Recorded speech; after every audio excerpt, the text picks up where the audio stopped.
Okay. Um, my 8 virtuals. My name is Lou Ethel. My 8 virtuals are Antonio Brooks. He is. How old are you, Antonio? I'm 26 years old.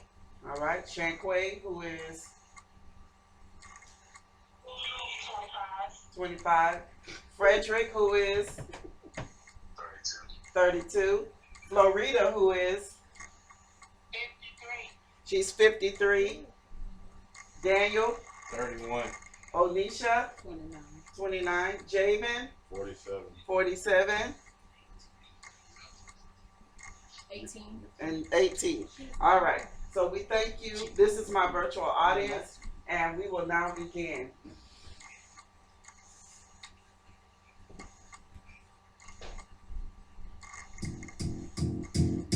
It might seem crazy what I'm about to say. Sunshine, she's here. You can take a break. Come on, dance. Folks, clap y'all hands. Come on. And the moon could go to space. With the air, like I don't care, baby, by the way. Because it's alone if you feel like a room without a roof. Alone if you feel happiness is the truth. Okay, take it out. Happiness is the youth. So today I want to introduce myself. My name is Lou Ethelberg Young, and today I'm going to give you some informational text about what it means to be happy or how you could have a happier life. How many of you have ever wondered what the mystery is to being happy? So many people say it's tied to what you have, it's tied to money, it's tied to the best job. But in psychology, we found that in different journals, for the Harvard Journal, the secret to happiness is not tied to things, but it's actually tied to how you act, your behavior. And the more you act happy, the more you are happy, the more you project happiness. So that was my intro to you. The song, If You're Happy, you feel like you could be in a room without a roof, that means that you're above, you're over the top with happiness.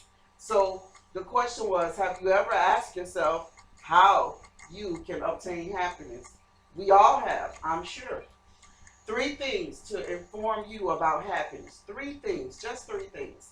Not too much, not too much information, but 3 specific things about happiness. The first one, psychology suggests that acting happy equals being happy. 3 awesome things, 3 areas that we could look at, that we could pinpoint tonight would be high self-esteem, optimistic mindsets, and self-control. Those 3 things are what I'm going to speak to you about tonight. The first one, be having high self-esteem. Number one, when you have high self-esteem, you teach people how to treat you, and the way that you govern yourselves helps people to know how you feel about yourself. So we talk about high self-esteem, a high expectation of the self. Second thing, when you feel good about yourself, you will convey that information to everybody around you. It becomes infectious. It becomes like nothing you've ever seen. So when you walk into a room, you absolutely entrust everything you have. Sky's the limit. And guess what? You're in that room without a roof. So you're just totally happy. Some of the factors that we talked about were, is it the job that I have? Is it the money that I make? Or is it tied to tangible things? It's not tied to tangible things. And that's what the secrets to happiness talked about in one of our journals, from our psychology journals. Self-esteem also, others, it teaches others how to treat you. And then it also, when you have a high self-esteem, it balances out your emotions. Emotions mean everything. Emotional people. So when you have a high self-esteem, your emotions can be quite difficult to control sometimes. So what we want to do is talk about the emotions. Are you optimistic? Are you too emotional? Are you extreme in other areas? I got to give you a scenario. Here's the dinner scenario. You and a partner go out to dinner. for whatever reason, you guys sit down at the table and your partner spills a drink, and you automatically go ham sandwich. Oh my God, why do you have to be so clumsy? Why are you so clumsy? And then all of a sudden, we have a whole other situation where we could have totally changed the way that we looked at that, our perception, and said, oh, well, you know what? It's just a drink. So sometimes our emotions are out of whack. Sometimes they're unbalanced. We overemphasize certain things that don't need that much energy. So we sometimes have to draw back from that energy. So self-control gives us, after we've been have an optimistic mindset, could you have changed that by having a better optimistic mindset? Listen, it's just a drink. Let's just be optimistic. The waiter's is going to come clean it up. And guess what? We're going to carry on with dinner. It's going to be a great night. It's not the end of everything. It's not, the world is not falling apart. We can go on from here. The next thing that we want to talk about, because we now understand that we are being optimistic, we want to talk about self-control. Self-control gives us the glue that holds it together. That's what holds the glue together for happiness. Things, it is the stabilizer. You have balance in all adversities. So when you have self-control, no matter what's going on in your life, guess what? Self-control helps us to balance out everything that goes on.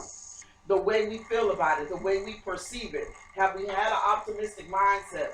How is our self-esteem in that particular bit of adversity? Are we going to just throw in the towel, let it all go, or we're never going to be happy again? No, that's not what we're going to do. We're going to have self-control. We're going to be optimistic, and we're definitely going to have a high self-esteem.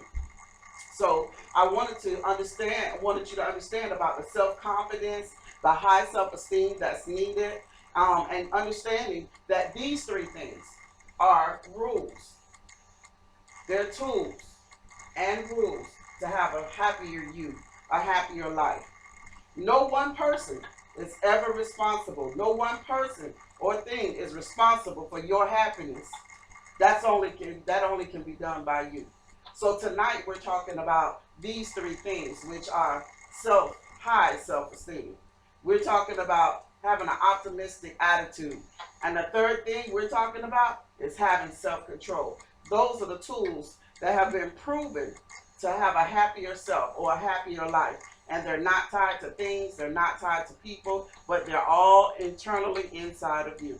So I want to thank you for your time, and I hope that you enjoyed it. Have a good evening.